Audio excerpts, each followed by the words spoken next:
Well, hi, good morning. Welcome to my shop. I think I'm going to go the next step with this radio, which I think is to change out most or all of the remaining wax capacitors. Now, I managed to take a couple out while I've been working on the radio to replace, and it turns out those capacitors have all shown themselves to be leaky, I guess is just the best way to describe them. So chances are all the rest of them are in a similar condition, which I would consider to be significantly leaky. Some of these capacitors are going to be in positions where it really doesn't matter very much anyway, but some others might be in a more sensitive position, so may be dragging down the performance of the radio, even though the radio appears to be performing really well, in fact. So I'm kind of doubtful on that. So, as I pointed out in the last video, it's easy to spot all the capacitors that are heading towards the negative bus. They're all kind of aligned along the negative bus here, for the B minus bus. And but there's a couple there that obviously are not involved with the negative bus. I think it's this one and this one. So I'm going to investigate these two. What are they doing? What effect might they have if they're bad in some way? What measurements I could make now that would prove that they're not doing their job in the radio, which is a bit of a long shot, and then replace them and try to see some kind of effect, some kind of beneficial effect, change in signal, change in voltage, something. Anyway, that's kind of the approach I want to take. Usually when I set out to do these things, I don't get much more than a minute into them and everything goes haywire. So let's find out. Let's work on these two first. These are the ones that are not tied to the negative bus, or so it appears at this point to me, and we'll figure out what each of these is doing and what its effect might be if it's poor or weak. Okay, so I got to get the schematic up and find those capacitors on it. Yeah, let's just take a closer look at one of the connections on this capacitor. So on this side, I don't think you can see it in the camera right now, but it just goes to a terminal of an IF, one of the IF transformers here. But the other side, you have to look fairly closely. At a glance, you'd miss this. It's actually tied to the socket of the tube right here. It's actually a socket terminal. And the tube socket metal bracket, if you like, is soldered down to the chassis over here. I missed that. I saw these two are soldered, but I think I missed that this one's soldered. These ones are not soldered to the chassis, but this guy is. And this capacitor, rather than going back to the B minus, goes to the chassis ground. So that's interesting. Why would they do that right in the middle of the radio like that? So let's take a look at the schematic now. Okay, so it doesn't take too long to spot a capacitor that's tied to the chassis. There it is right there, 0.025. It's a small one. And it's hooked up to your volume control, so AVC coming back this way. It's on the AVC line.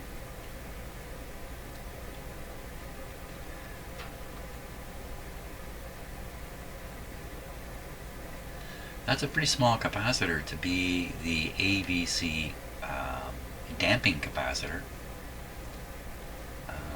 And if we come back here and look at these components, but first recognize that this wire here is tied solidly to here. This is the negative bus. Here's the connection back to the power supply here. So this is more of this negative bus connection. So this capacitor is across from the AVC line down to the negative bus, or the B minus terminal. It's a 0.05, so this is typical of a damping capacitor for the AVC. Now, like everything in these radios, you can model them in simpler ways in your head, or you can go further and further and further into more and more complex, more and more realistic models. So, in the simplest sense, what this guy's doing is just slowing down the AVC, but it's actually doing a lot more for the radio. It's blocking the chance of the AVC actually just feeding back through all these tubes and turning into an oscillation. Typically sounds like motorboating. If you didn't have any capacitance in here, I think the radio would just scream at you, that kind of thing. So there's other aspects other than just damping the speed at which the AVC goes up and down, the AVC voltage. There's other subtle effects going on. It's like that with everything in this radio, everything in all these radios. It's a little like medicine, you know. The doctor gives you a prescription. He says, this is the drug that's going to solve your problem. And then he quietly says, by the way, the drug does 6 other things in you too. But we like to call those 6 other things side effects. So just pretend they're not happening, but they are happening to some degree. Same thing in these radios. Everything's a compromise. Everything that they do to help one thing is hurting something else to some degree. And that's the name of the game in here, design. So the question is, if you have this capacitor in here doing its job, why would you need this one? And it's tied back to the chassis. So it's doing something related to what? You know what? I don't follow these connections. I've never figured this out in my head. I don't have a clear understanding. See, these two things are really tied together. And then if I'm so why would they want to make a connection to the chassis at this point? I don't know. Don't know the answer to that, but that's why I'm doing this, of course. Try to discover these things. So this is the first one I'm looking at, changing. Now what would happen if this was, let's say, missing? I can only guess a small capacitor like that is trying to drain RF out of this line. Maybe the way I should put it is trying to drain RF back to where it wants to go. And for some reason there's RF that wants to go here. And it could be because of this connection, maybe. Maybe it's something to do with this. Probably a minor effect on the radio. How can we detect this stuff? Well, what would happen? What would we, it's not enough to change the AVC speed, and it's hard to recognize the AVC speed anyway. You know, it's based on this capacitor, a much bigger one. So conceivably this would allow something. You know, I should operate the radio and just snip this wire and see what happens. But nothing bad can happen. Pretty sure. Yeah, what I just do, just snip it out and we'll see what happens with the radio operating. That's probably the easiest way to say, hey, who needs this? We'll just cut it out, see what happens. What a way to learn about radios. Let's do it. So I'd be snipping this guy out. I'd snip him at the high end here. Is that really a .025? Way to double check it.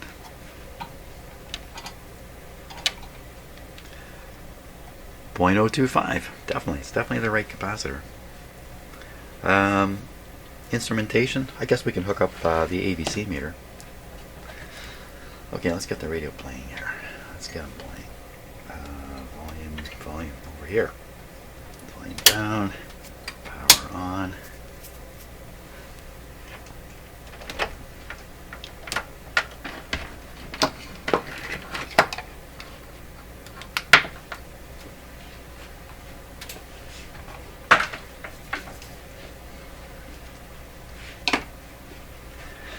Volume up a little bit. Hey, where's the radio? Hey, what's happening? 118 volts. Why nothing? What happened? What's going on? Just got a capacitor on the antenna. What happened? Oh, you know what happened? It just takes a long time for the tubes to warm up. Okay, great. Now, so I have a signal set up from the signal generator over yonder here. Let me just switch cameras quickly. Right there, just behind this camera. Right around 600. So I'll tune that in on the radio here.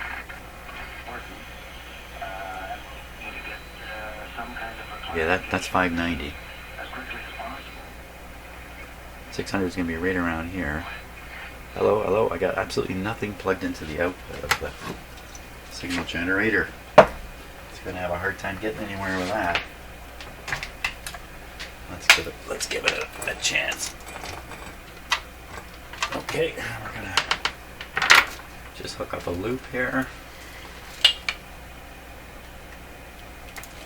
On the basis that my oh so strong radio can pick this guy up. Oh, something happened already.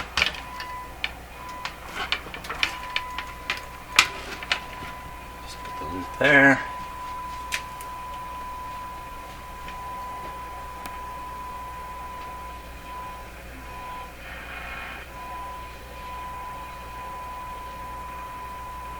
Avc meter, right, Avc meter.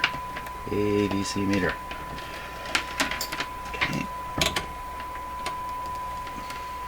Now we want to put the negative. Where are you?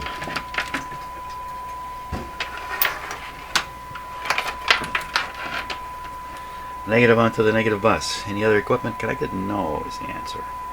Boom, boom, crash, kabali.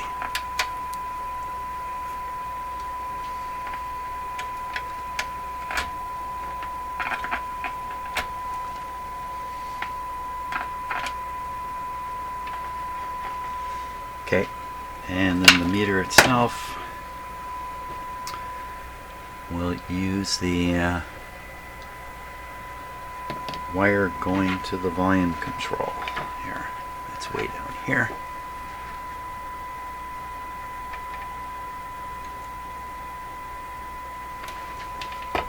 Okay, and did the meter work? Yes, it did. Good.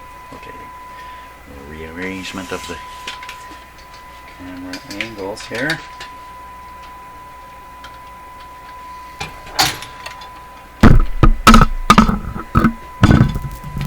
Okay, so now I'm going to be bold enough. Oh my gosh, look what I've done here. Smashed my microphone. There we go. Bold enough to just nip that capacitor. Just get right in there and nip that guy. I can't say it's normally my practice to chop parts out of a working radio. I think in this case, now, maybe some kind of wild oscillation is going to happen here. The cutters are ready to go. So I'm just going to pack the volume down. Oh, that's tuning. Don't do that one.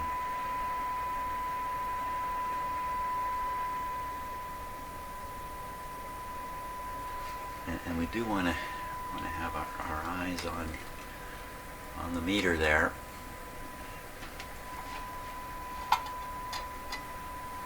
So the question is, when I cut this thing out, does the radio change its operation? Does this meter change? What exactly happens that makes this capacitor so important? We're going to find out the hard way. This is the way early surgery was worked out, by the way. They just cut stuff out of people and see what happens. Yeah, there's some truth in that, unfortunately. Any reason why I wouldn't do this? Just embarrassment on YouTube. There we go.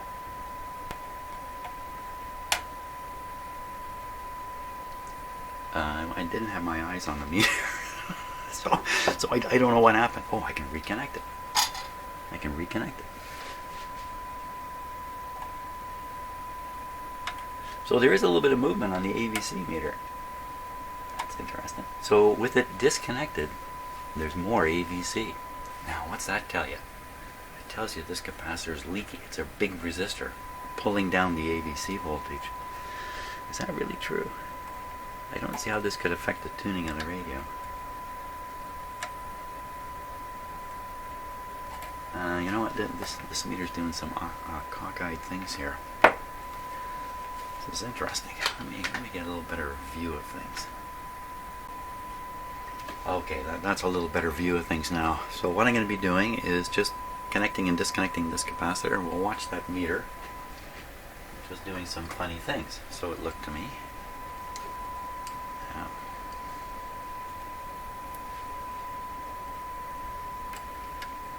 So that's disconnected. That's connected. This isn't very steady, is it? Let's see if I can get it steady. Okay, so that's connected. And then, oh, it didn't make any difference. Did I really do that?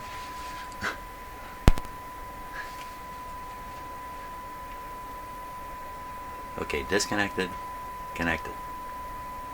Of course, it's charging up and discharging, that kind of stuff's going on. There's a time constant here. So right there, that's 5.4. Disconnected, didn't really go anywhere. Then it just down ever it's a touch, and then if I hit it again, jumps and goes back. But the general operation of the radio, you don't hear anything happening at all. Let's tune the radio to a station. Just rate.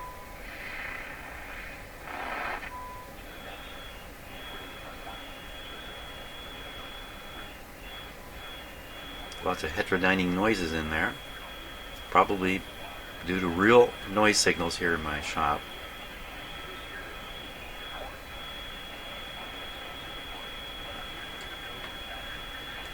So the pitch of those things going up and down as I tuned. No, it's just there's 3 sounds in there and it's switching between the 3 noise sounds and almost sounds like a pitch change. Okay, tune it back in. I'm looking for that indication of a situation involving an image signal. I'm waiting for that opportunity to come. Okay, listening to the radio now. I turned up a little bit.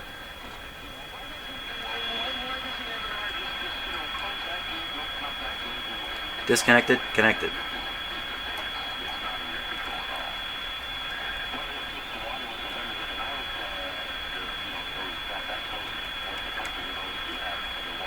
Zero effect.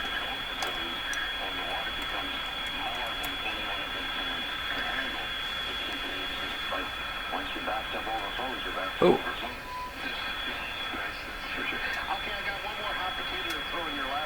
So I didn't get that tuned very well. Try again. It's just this is have it or not. Doesn't seem to make any difference. Now, maybe that's because there's no capacitance left in this capacitor. This is a good looking capacitor. He is really good looking. Let's cut him out and give him a real test here. Let's see what we got. Wouldn't think they would put capacitors into a radio for no reason. So you know, it could be snuffing out.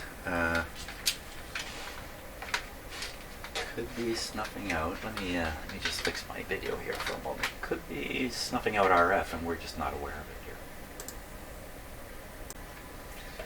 Okay, let's get them on.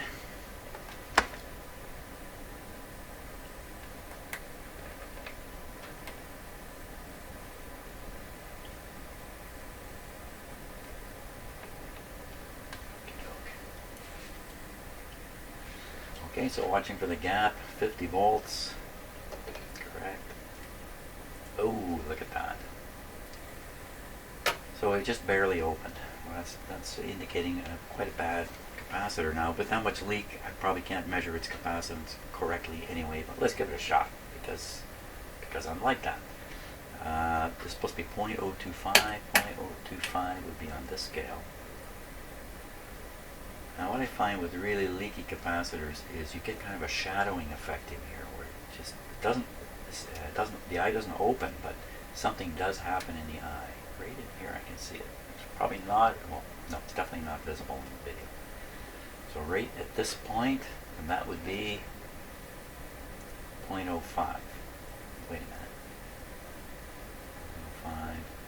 Yep, 0.05. It was supposed to be 0.025. Measuring high, I'm pretty sure, because the leak throws the measurement off. So the leak isn't the measurement's invalid. We don't really know what the effective capacitance of this guy is. If I test them on some of my other testers, I'll get a very similar result. Will I really? Let's put the Brainiac to work here. This is my Brainiac meter. You don't even have to tell it what it is you're hooking up. This is, whoops, amazing to me, but not to people who are younger. It's just routine stuff. What do you test at?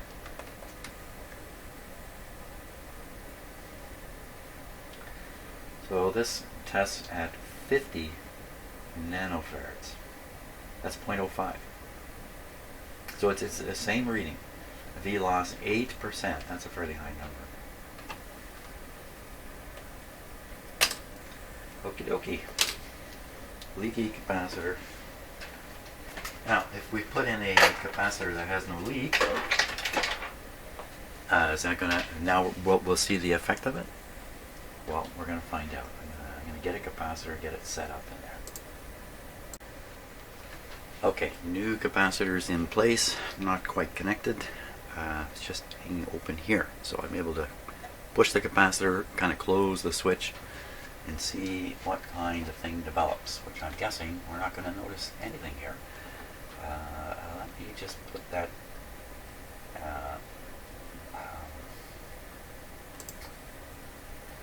put the meter back on screen. Sorry there, just getting a little sidetracked momentarily. Like that. There we go. Power on. Any reason not to. Volume's down. No reason not to. There we go. While we're waiting for that, I will complain about this meter. So I have all these meters in here, all kinds of them. This is a really meant for capacitor and inductance readings, maybe resistance too. This is the only meter though, if you turn it on and you leave it on, it just stays on. It never turns off. It doesn't beep at you after 3 or 4 minutes. It stays on. Consequently, you can see I've turned it on and there's nothing there because I kill batteries in this meter all the time. Meanwhile, you hear like my soldering irons beeping at me. Everybody's beeping at me here. So let's just make sure we're tuned up good here.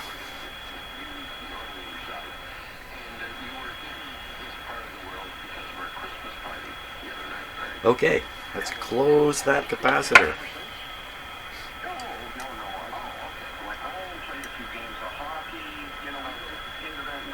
There it is.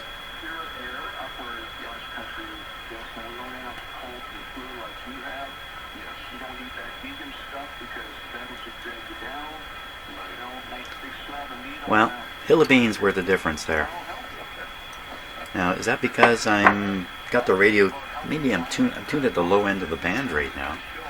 Maybe up at the other end of the band there is a big difference. Let's go. Oh, wrong. Let's go. Up here. It doesn't sound like anything funny's happening. We'll have to put up with noise.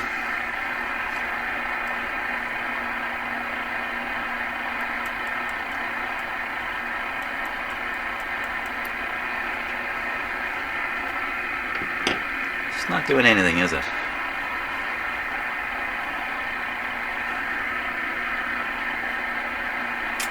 Okay, that's the lesson. That's the lesson. I don't like it. I don't like that lesson. There's a capacitor in here which does nothing. That just doesn't make sense. They're not about to put a part in a radio like this that has no effect. So is it possible there's other problems in the radio here which are covering the benefits of this capacitor? I can't imagine that. Or is it under certain circumstances not achieved here in my shop? This guy does step in. This is the wrong pliers. I need my toothy pliers here. I don't know. I don't know what to make of that. But we have a new one in there now. So that's the end of that deal. I mean, you know, I've known for a long time that these radios can work quite well with a bunch of sick capacitors in them.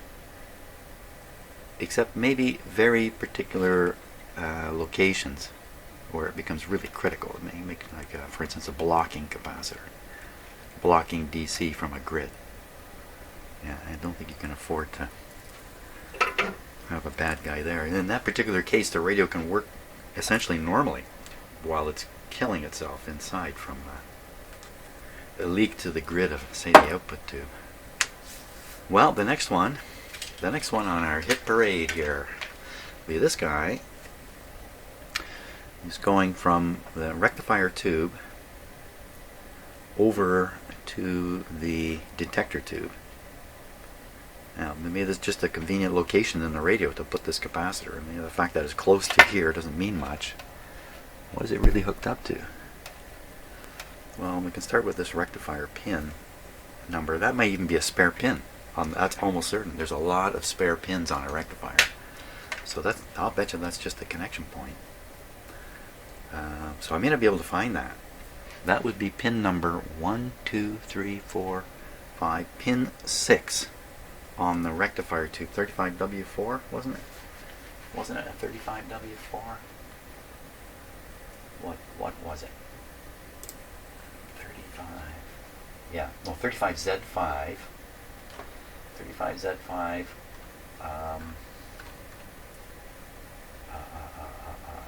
35Z5.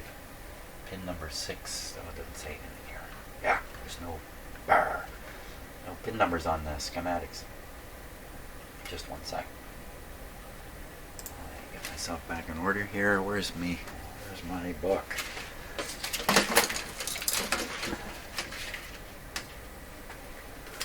I say that was a 35Z5. That's what I said, isn't it? 35Z5. 35Z5. Pin number 6. I'll bet you it's empty. 35Z5. Pin number 6 is not used. Yeah, pin number 6 is right here. It's not used. So pin number 6 is just a connection point. You tried to fool me, didn't you, radio? Now, it's really coming. If I go further, well, I can go this way. I know what this is. This is the plate. This is the plate of the detector tube. I know where it's connected. Plate of the detector tube. So we'll look for this capacitor on the schematic off the plate of the detector tube. Plate of the detector tube. A capacitor going right through a resistor. There it is. 0.01. So this is a very important capacitor. This is the blocker blocking the DC that's here, although this isn't very high DC here, blocking it from getting on the grid. The grid bias is set up by this 150 ohm resistor here. Where is that? I think it's 150. Okay, so any leak on the far side of this and the grid will go positive. So, we should, well, I can't cut this out while the radio is operating. It's going to stop operating, but we can make a measurement of the voltage, especially here, just ahead of this resistor, and see if there isn't any positive voltage showing up here. There shouldn't be. This is a 500,000 pulling it to ground, pulling it to the B minus, and this is just another 120 here. I think this is to stop a certain type of oscillation. You put a resistor in series here, I think. Small resistor. Okay, so we'll look back in the radio and see, and we'll set up for that. DC measurement on this side of the capacitor. Okay, now you might wonder why I say okay all the time at the start of these sections. That's actually a cue to me when I'm editing videos. You're wondering where all the okays come from. Some of them are done very purposefully. Right, so we want to measure this point right here. So I'm going to take the AVC measurement off. It's kind of boring anyway, hasn't it been? I'm going to put it right on there.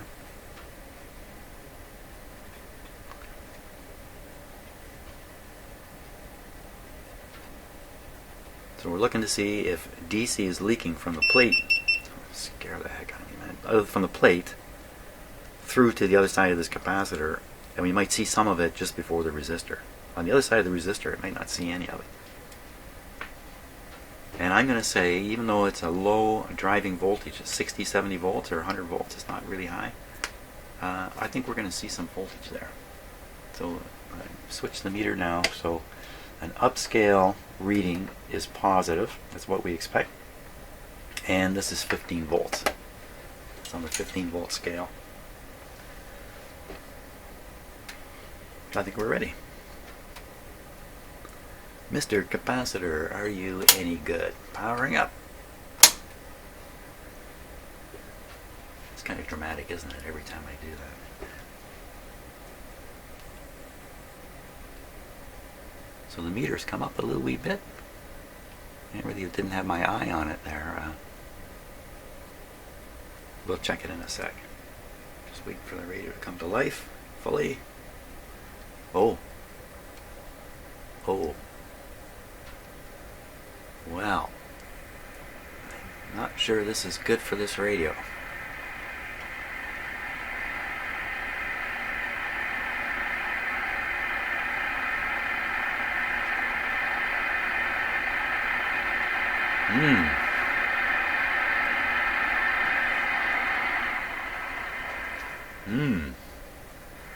So we're getting a big, that's big. That's 5 volts positive. Now it's not right on the grid. Grid's on the other side of that resistor. The 120. Is that really 120? Brown. It looks like brown, red, brown. It looks like to me. That's 120.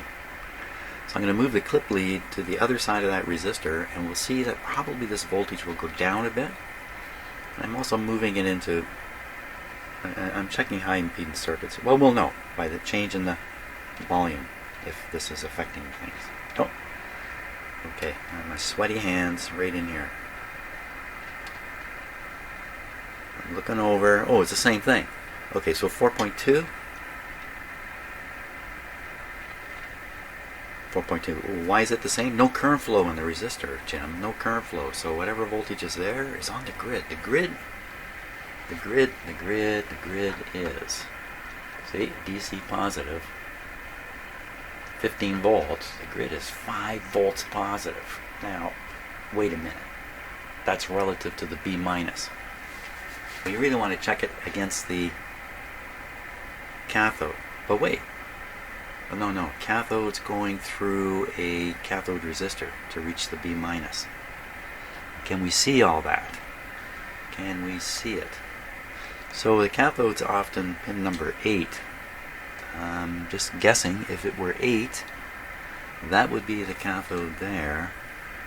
There's a resistor there, and it looks like brown, green, brown, like 150. And the other terminal, well, it doesn't look like it's going to ground, to anything. B minus.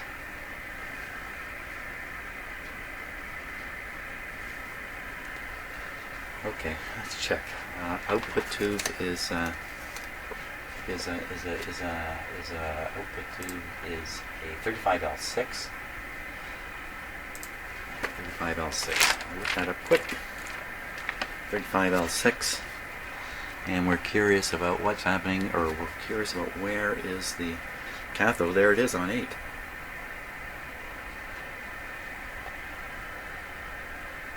There it is on 8. Cathode on 8. Okay. So I really got to put my meter over there. I'm going to do this with the with this meter, because I'm really, I mean, you can do this safely. You have one instrument with a ground like this, and just move the one instrument to that location, provided your radio is not plugged into a regular outlet and all kinds of other caveats. To avoid all that, I'm going to use a totally isolated meter here. There's no chance of a grounding error. Probably some other mistakes I can come up with. Let's put this on the 20 volt scale. Now we get a true idea of the actual bias on this tube. So we'll go on the cathode with the negative. And I can actually, negative here, positive right across the dropping resistor. Let's think about this. Which way did I do this? So this is showing the cathode to be positive relative to the other end of the cathode resistor. But I really want to just look at grid to cathode. Not exactly. So putting the negative on the grid. If I put this on the cathode, aren't I going to drive voltage right into the grid?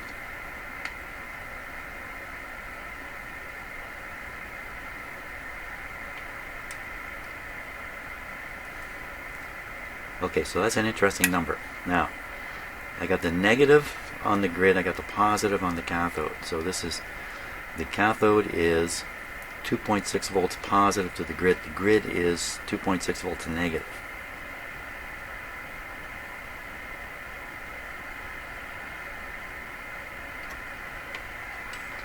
.6 volts negative. That doesn't sound very good. It's negative though. It's not positive. So 35. What is the proper bias voltage for 35L6? Typical operation. Plate voltage 100 or 200. Grid number 1, voltage -7. So it looks like the grid. Looks like the voltage dropping on the cathode resistor is around 6 volts, but unfortunately the grid is being pushed positive by leaks through this capacitor. That's my theory on that. Is there any other numbers here? Oh, cathode bias, and then it usually gives a resistor value. Yeah, it does, 180 ohms, that's what's in there. In the cathode bias, they tend to not put a voltage there.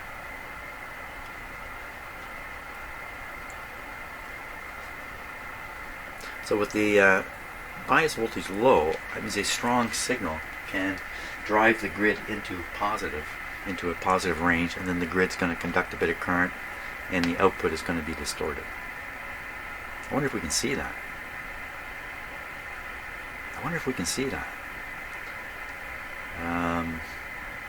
Be a simple matter of scoping the signal to the speaker and turning the volume up, wouldn't it? Turn the volume up until the signal arriving at the grid of the output tube is greater than 2.6 volts. Can I just listen to it and hear that?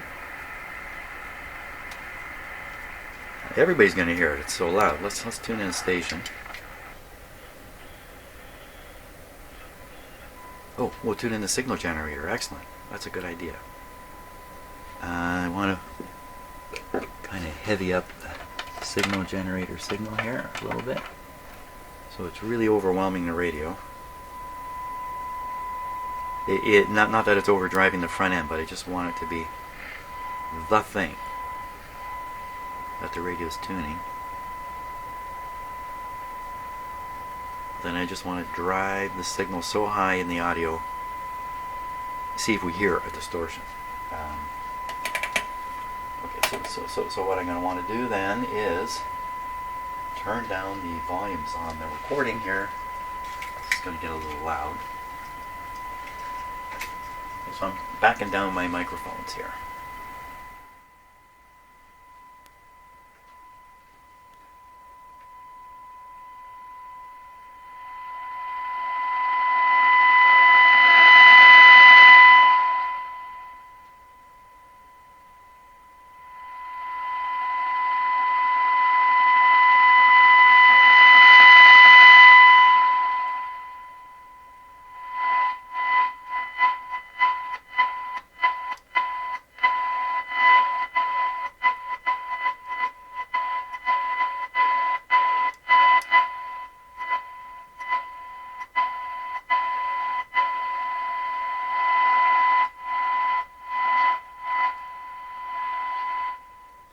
Yeah. Okay. I don't know what to say about that. Obviously I got this thing turned up really loud. It didn't sound quite right, but goodness knows what was causing that. But certainly nothing really dramatic. We'd have to put it on the scope. Let's put it on the scope for crying out loud. Okay, I'm going to stop for a second and get that set up. So I've set everything up here, and I've got this result you're looking at on the screen. I spent a couple minutes trying to figure out, well, what did I do wrong that has introduced this gigantic hum? Let me turn the radio up and down so you can see where the tone is. So the tone is modulating that up and down signal. Where'd that come from? I wasn't expecting that. We're looking at the plate of the output tube. A huge, what looks like a huge hum on it. My scope is triggering on line frequency, and the image is dead still, so that's 60 cycles. 60 cycle hum, well, maybe 120. I don't hear it at all.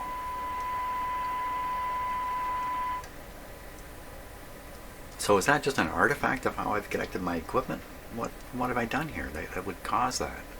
So I have the scope negative tied to the B minus right here. I've clipped onto a wire that leads to pin number 3. Pin number 3 on a 35, it's definitely the 35L6. I've been double checking everything here because things don't add up, that's what you got to do. 35L6. 35L6. With a plate on 3. Plate on 3. Plate on 3. Plate on 3. Right there. 35L6.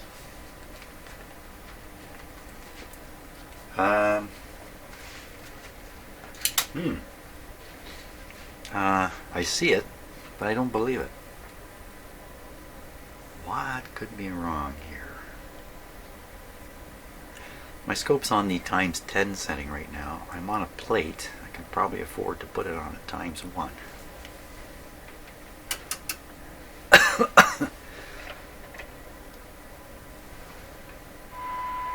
No difference. This is a substantial voltage. I'm on 1 volt per division now. 1, 2, 3, 4, 5 volts. Why don't we look at the filtered B plus right near this tube and see what it looks like. How can you possibly not hear that? Okay, going back to the times 10. Here's the filtered B plus right here. Oh my gosh. That's not particularly filtered. Oh. Okay, something not right here. Something not right. The strangest thing is we can't hear anything come from the speaker. Can I even feel it? No. No, there's nothing going on there. Oh.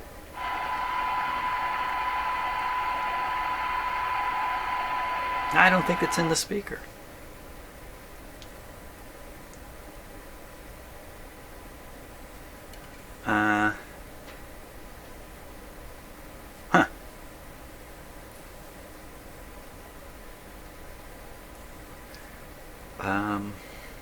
Jeepers. Jeepers. No, this is what I love. I love this. This is a situation I love, where I'm just drawing a complete blank because I know I found a real hole in my knowledge now. Let's see if I can fill it with something that's true. No apparent filtering, or very poor filtering. Let's work our way back in the power supply. So there's 3 capacitors in the power supply. 2 are here, and 1 is positioned over here, but it's really the third. There's 3 capacitors. I'm pretty sure that's the third guy. So he should be producing the most. He should be producing the most. Just a minute while I mess everything up in my shop. And just keep this up a little bit so I don't forget it's on. Oh my gosh. What if I change that capacitor and the hum goes away? How can there be a hum there? How about a hum on the screen? A hum on the screen. Screen gets its supply from the same place. You'd expect it to be exactly the same. that's my theory on this. Let's see. Screen is on pin number 4. Just one more along the way. Plate is on 3. Screen on 4. Screen on 4.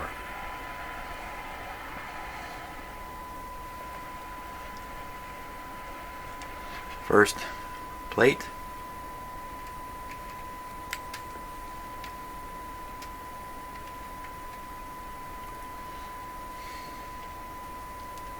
The screen.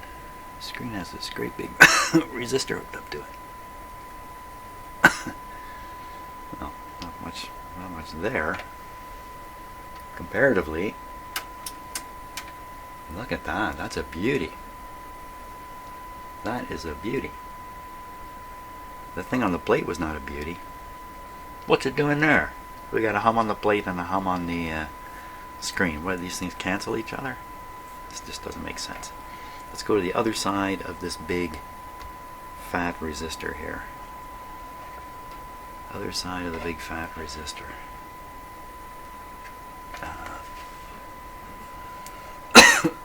Excuse me. Really carefully here. Making sure I don't get a shock.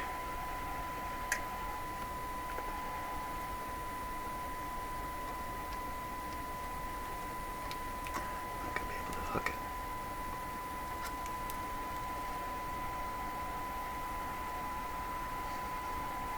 Oh, you're watching to see if I get a shock. I know it.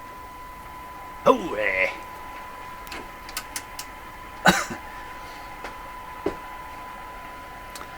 So I'm right on one of the terminals of the rectifier tube. Is it a spare terminal again? It's terminal 1, 2, 3. It's the third terminal of a 35Z5. Third terminal 3, 35Z5. I'm quickly looking it up here. 35Z5, 3. Oh. Oh. So, what have I got? I got something funny going on here. So, that's the center tap, or the tap is not necessarily in the center of the heater. What? Oh, I counted this totally wrong, I think, didn't I? 1, 2, 3. 35Z5. Is it? I got the wrong tube. Did I blow that? Maybe I blew that. 35Z5 is the tube. 35Z5. 35Z5. Pin 3. Pin 3. Center tap. Oh, let's look at the schematic. My head is spinning here. So this is the area we're fiddling around with. The scope is looking at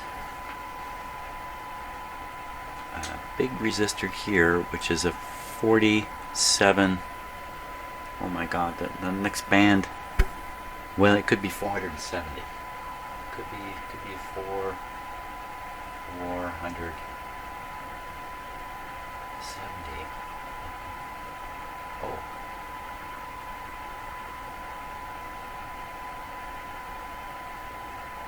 Right onto the screen. 470 meg. 0.47 meg. Well, it could be that. Very high wattage resistor, though. The third band color is kind of wrecked on it. I can't really see it. Is there another 47 something here? No, it's tied right to the right pin. And then there's this one, 120. That's another big resistor. And then the other side of the 120 is supposed to be where this capacitor is connected. Yeah, it does not add up. No, this is all wrong. All wrong. I'm looking totally wrong here. Let's start again. This is the tube. This is the center tap.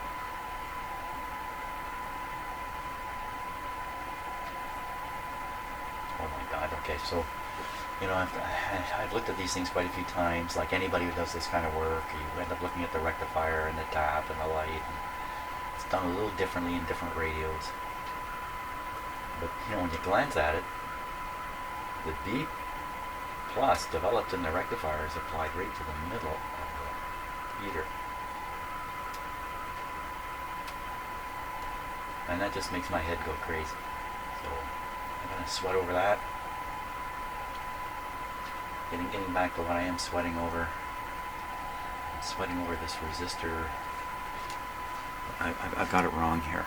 Got it wrong. It's down here. There it is. There it is. That's the resistor. Yeah. So this is what. Yeah. Okay. And that's the 16 I put up there. So this is the little electrolytic capacitor that's right near the 2. Okay, so that shouldn't be terribly well filtered. It doesn't have to be excellently filtered. It's the other side here that should be filtered really nicely. Other side of the 470. So one side, you know, filtered by this and this. The other side filtered by an additional guy. Either side.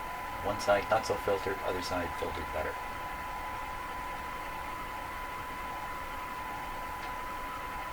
Okay.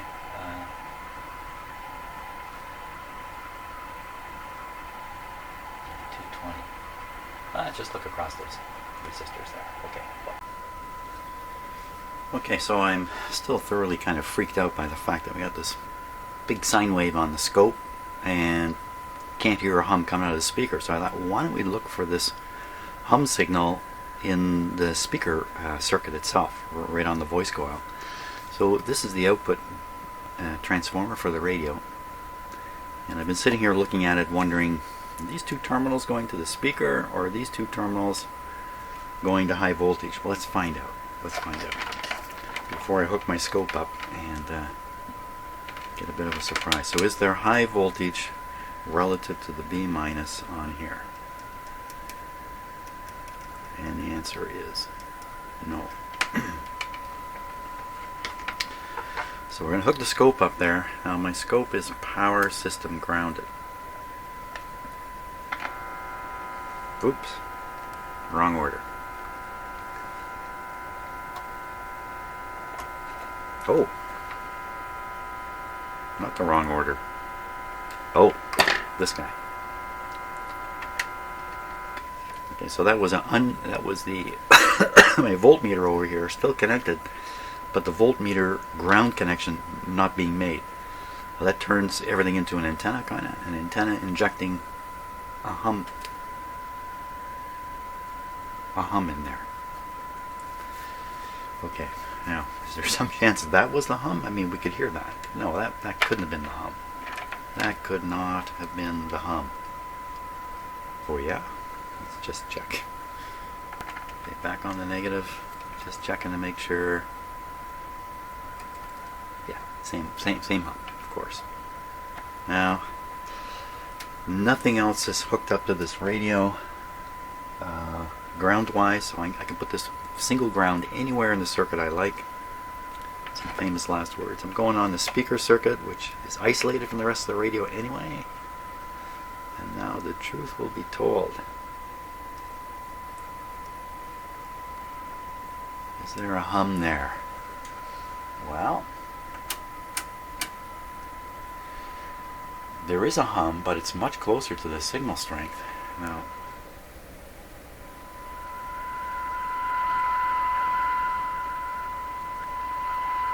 but it's definitely there. It's definitely there. But we can't hear it at all until I put the radio back in its cabinet, and then I will shed tears, because I've done this before where I've convinced myself there's no hum in a radio and then install it all back and then hear the hum. This really is still a mystery to me, why that would be that way. And yet the more filtered stages of the power supply show the same level of hum, or more. Well, I don't get it. What am I supposed to do about that? I can't hear it. I can't seem to understand how it would be there or what I would do about it. It seems to be there. Let's just in case the speaker the radio cannot reproduce a 60 or 120 hertz sound. That's kind of crappy. So what have I found out here so far, having kind of sniffed all over the place? Getting back to this capacitor of question here.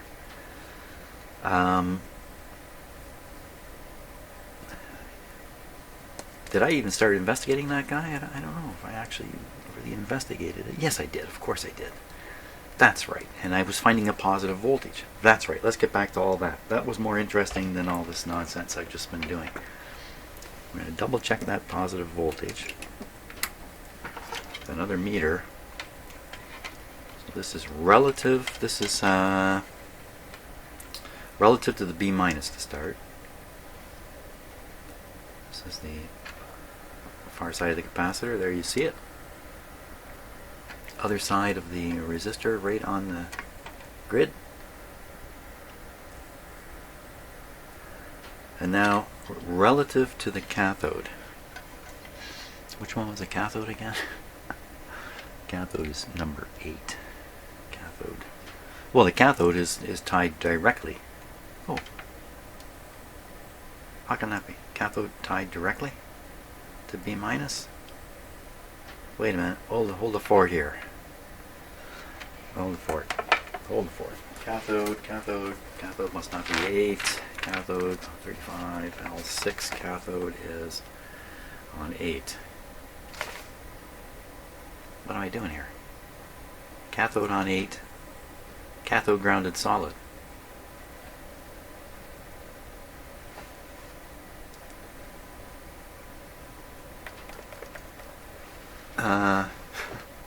What? Cathode is on 8. Cathode grounded solid. What? What's happening here? Cathode grounded through a 150 ohm resistor is really what's going on. Am I unable to count? So I'm just looking more close. A little dark in here for me. Let's put a little more light on the topic.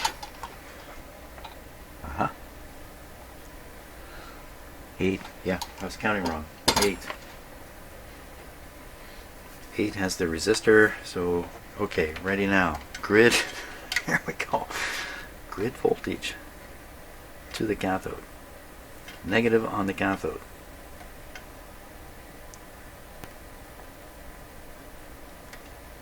And positive on the grid. Oh my God, it's so hard to see. I can't see what I'm doing. The view can look very, very different in the camera. That's my excuse. Here we go. What? More than 20 volts. What? Sooner or later I'll find something to fix here. 64 volts. Come on, I'm on the wrong thing. No, it can't be.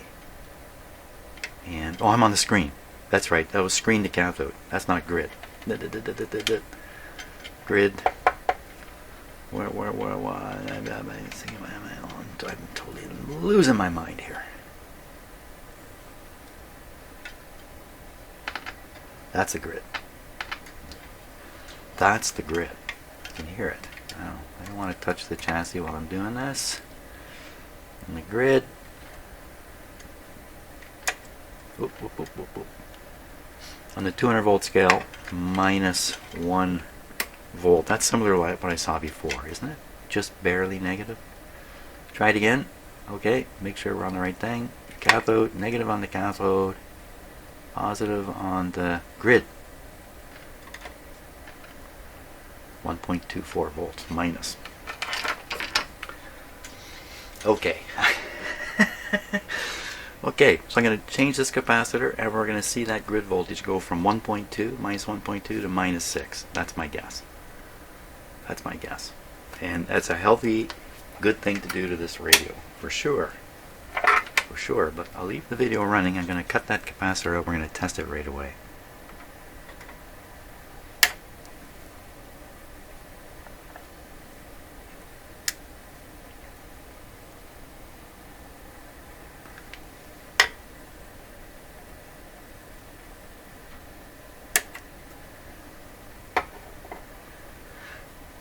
side this way. 0.01.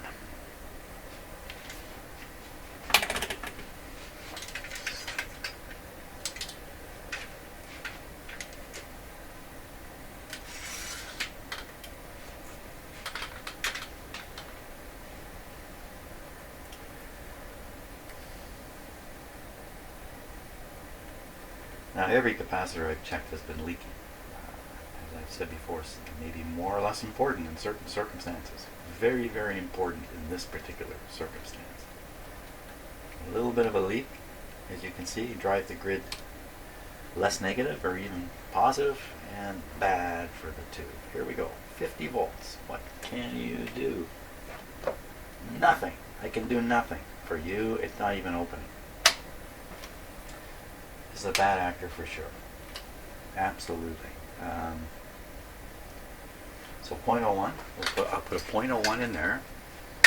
We'll fire the radio back up, and we'll discover that the bias, negative bias, is going to be higher on the output tube. Yet, I bet you we won't hear any operational change. Let's see.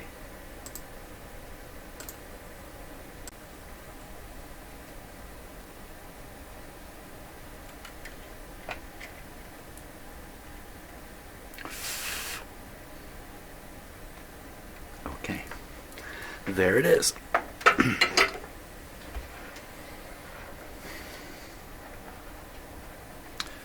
There we go. Let's give him a try. Just put away the dangerous solder here. Solder is dangerous because it, got it all over the place. It's a wire. It flails around. If you're not looking, it's in your radio by accident while you're getting ready. So we can read it on. We'll read it on that meter again. Are you ready? Volume down. Switch on.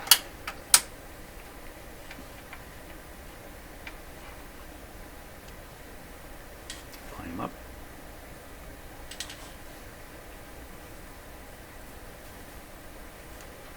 So this particular capacitor, blocking DC from the grid of the output tube, is a critical capacitor. It needs to be checked specifically whenever you're doing these kinds of radios.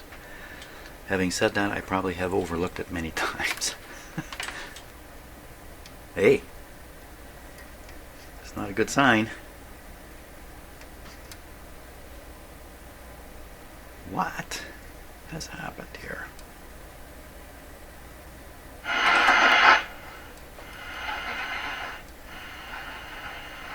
Okay, you got me on just what happened there. This thing just came to life like suddenly. As if some, I don't know what that was. Is that any good? Okay, not sure what happened there. Don't go away, meter. You're about to be the main act here. Okay, so we're going to go negative on the cathode, positive, negative on the cathode, positive on the grid. I can't see.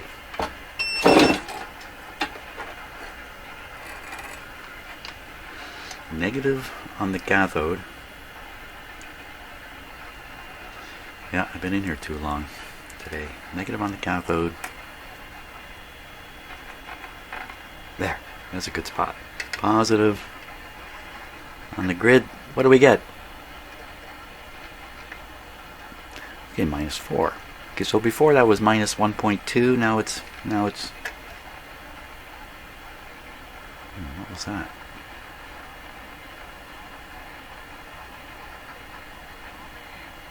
Okay, so I had a weird sensation in my hand. I don't know what that was. Check again. Oh. -4. But wasn't the drop on the cathode resistor more? Cathode resistor. No. So you know what's happened here? Because we've raised the negative, this is what I believe has happened. We've raised the negative voltage on the grid. So the tube conduction is less now, Less tube conduction means less current flowing through the cathode resistor, means less normal bias. Bias, I think I saw in my book, was 6 volts, wasn't it? 6 or 7? 4? We're a lot better off now. Great. Well, that's it for today. That's it. 2 capacitors and some wandering around for a bit. I got 4 more to go. Interesting. Okay, that's good. That's it. So I'll be, I'm leaving. I'm done. Yeah, I'm done for the day. Wow. I'll see you in the next video. We'll do the rest of those capacitors, or at least a couple more. See ya.